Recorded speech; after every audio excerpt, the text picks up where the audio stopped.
Operation ಕಮಲದಿಂದ ದೂರ ಉಳಿಯೋಕೆ ನಿರ್ಧರಿಸಿದ BJP ಅನ್ನುವಂತ ಪ್ರಶ್ನೆ ಕಾಡ್ತಾ ಇದೆ. ಲೋಕ ಚುನಾವಣೆಯಲ್ಲಿ ಉಲ್ಟಾ ಆಯ್ತಾ ಬಿಜೆಪಿಯ ಲೆಕ್ಕಾಚಾರ? ತನ್ನ ಹಾಕೊಂಡಿದ್ದೆ ಒಂದು ಲೆಕ್ಕಾಚಾರ, ಬಟ್ ಆಗಿರೋದೇ ಇನ್ನೊಂದು ಅನ್ನುವಂತ ರೀತಿಯಾದಂತ ಬದಲಾವಣೆ ಬೆಳವಣಿಗೆ. ಎಂಪಿ ಚುನಾವಣೆ ಬಳಿಕ ಕರ್ನಾಟಕ ಸರ್ಕಾರ ಪತನ ಅಂತ ಮಹಾರಾಷ್ಟ್ರ ಸಿಎಂ ಹೇಳಿದ್ರು. ಆದ್ರೀಗ ಆಪರೇಷನ್ ಕಮಲದ ವಿಚಾರದಿಂದ ದೂರ ನಿಲ್ಲೋಕೆ ಬಿಜೆಪಿ ನಿರ್ಧರಿಸಿದೆ. ಸಂಖ್ಯಾ ಬಲಾಬಲದ ಲೆಕ್ಕಾಚಾರದಲ್ಲಿ ಆಪರೇಷನ್ ಚಿಂತನೆಯನ್ನ ನಡೆಸಿತ್ತು ಬಿಜೆಪಿ.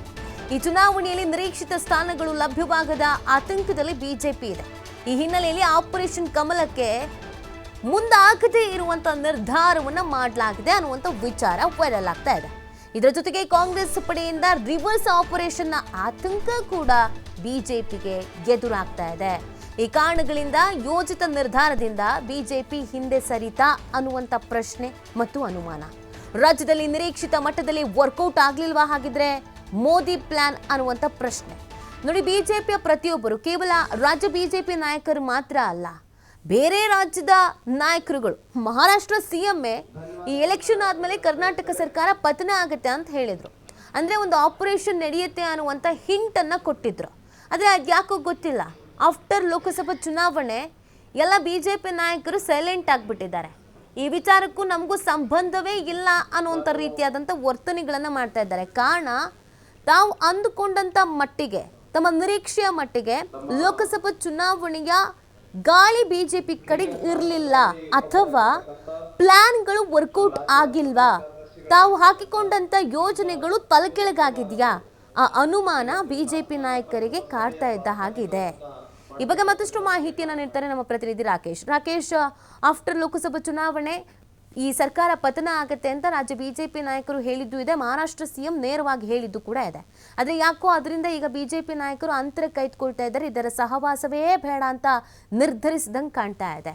ಏನು ಬೆಳವಣಿಗೆ ಆಗ್ತಾ ಇದೆ, ಬಿಜೆಪಿ ಲೆಕ್ಕಾಚಾರ ಏನು ಹಾಕ್ತಾ ಇದೆ ಅಂತ? ನೀತಿ ಲೋಕಸಭಾ ಚುನಾವಣೆ ಬಳಿಕ ಸರ್ಕಾರದ ಪತನದ ಮಾತುಗಳನ್ನು ನಡೆಸಿದ್ದಂತಹ ಬಿಜೆಪಿಯ ನಾಯಕರುಗಳು ಈಗ ಆ ವಿಚಾರದಿಂದ ಸ್ವಲ್ಪ ದೂರ ಸರಿಯುವಂತ ನಿರ್ಧಾರವನ್ನು ಮಾಡಿದ್ದಾರೆ ಅನ್ನುವಂತ ಮಾಹಿತಿ ಸಿಕ್ಕಿದೆ.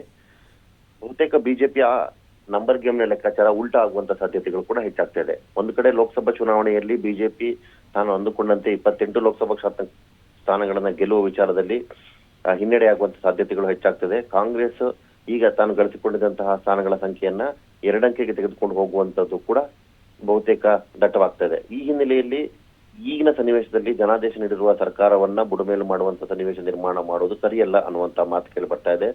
ಮತ್ತೊಂದು ಕಡೆ ಬಿಜೆಪಿಯ ಈ ಸಂಖ್ಯಾಬಲದ ಲೆಕ್ಕಾಚಾರಕ್ಕೆ ಪ್ರತಿಯಾಗಿ ಕಾಂಗ್ರೆಸ್ ಕೂಡ ತಾನು ಕೂಡ ಆಪರೇಷನ್ಗೆ ಸಿದ್ಧತೆಯನ್ನ ಮಾಡಿಕೊಂಡಿದೆ. ಹಾಗೆ ಆ ರೀತಿ ಯಾರು ಮಾತುಕತೆಗೆ ಒಳಗಾಗಿರುವಂತಹ ಬಿಜೆಪಿ ಶಾಸಕರಿದ್ದಾರೆ ಅವರುಗಳು ಕೂಡ ಈ ಮಾಹಿತಿಯನ್ನ ಬಿಜೆಪಿಯ ಪ್ರಮುಖ ನಾಯಕರುಗಳಿಗೆ ತಿಳಿಸಿದ್ದಾರೆ. ಅಂದ್ರೆ ಈ ರೀತಿ ಕಾಂಗ್ರೆಸ್ನವರು ನಮ್ಮನ್ನ ಸಂಪರ್ಕಿಸಿದ್ದಾರೆ ಅನ್ನುವಂತ ಮಾತನ್ನ ಹೇಳ್ಕೊಂಡಿದ್ದಾರೆ. ಸೊ ಈ ಹಿನ್ನೆಲೆಯಲ್ಲಿ ಆಪರೇಷನ್ ಕಮಲಕ್ಕೆ ಮುಂದಾದ್ರೆ ರಿವರ್ಸ್ ಆಪರೇಷನ್ ಆಗುವಂತ ಸಾಧ್ಯತೆಗಳು ಹೆಚ್ಚಾಗಿರೋದ್ರಿಂದಾಗಿ ಮತ್ತಷ್ಟು ಮುಜುಗರವನ್ನು ಅನುಭವಿಸಬೇಕಾದ ಸನ್ನಿವೇಶ ಹಾಲಿ ರಾಜ್ಯಾಧ್ಯಕ್ಷರಿಗೆ ಎದುರಾಗುವಂತಹ ಸಾಧ್ಯತೆಗಳು ಕೂಡ ಹೆಚ್ಚಾಗ್ತಾ ಇದೆ.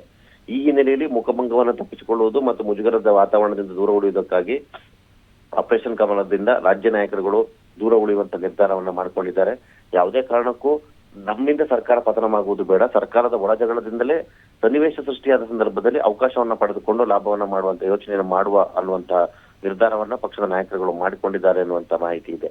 ಸೊ ಒಟ್ಟಾರೆ ಬಿಜೆಪಿ ಸದ್ಯದ ಪರಿಸ್ಥಿತಿಯಲ್ಲಿ ಬಲಾಢ್ಯವಾಗಿರುವಂತಹ ಕಾಂಗ್ರೆಸ್ ಅನ್ನ ಕೆಳಬೀಳಿಸುವಂತ ಪ್ರಯತ್ನವನ್ನ ಮಾಡುವ ಹೆಜ್ಜೆಯಿಂದ ಸ್ವಲ್ಪ ಮಟ್ಟಿಗೆ ಹಿಂದೆ ಸರಿದಂತಾಗಿದೆ. ಓಕೆ, ಥ್ಯಾಂಕ್ ಯು ರಾಕೇಶ್, ತಮ್ಮ ಡೀಟೇಲ್ಸ್ಗಾಗಿ.